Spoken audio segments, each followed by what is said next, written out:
మీకందరికీ పరిచయమైన వేటూరి సుందరరామూర్తి గారు మన మధ్య లేరు. దానికి చాలా బాధగా ఉంది. ఎంతోమంది రచయితలకు స్ఫూర్తిదాయకంగా ఉండి మన తెలుగు సినిమా పరిశ్రమకి చాలా మంచి సేవ అందించారు. ఎన్నో ఆణిముత్యాలు మనకిచ్చారు.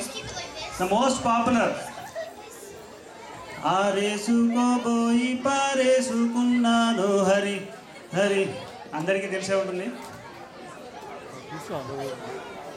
నరుడి బ్రతుకు నటన నీశ్వరుని తలుపు ఘటన ఆరెంటి నట్ట నడుమా నీకెందుకింత తపన. ఇది ఏ సినిమాలోది?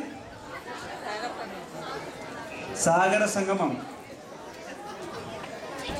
మొన్న వచ్చిన ఆ అంటే అమలాపురం, ఆ అంటే ఆహాపురం, ఇది కూడా అందరికీ తెలిసే ఉంటుంది. Very popular song. ఇలా ఎన్నో ఆణిముత్యాలు మనకిచ్చిన వేటూరి గారికి అంజలి ఘటిస్తూ మన చిన్నారులు చేసే ఈ మెడ్లీ సాంగ్ చూసి ఆనందించండి. Thank you.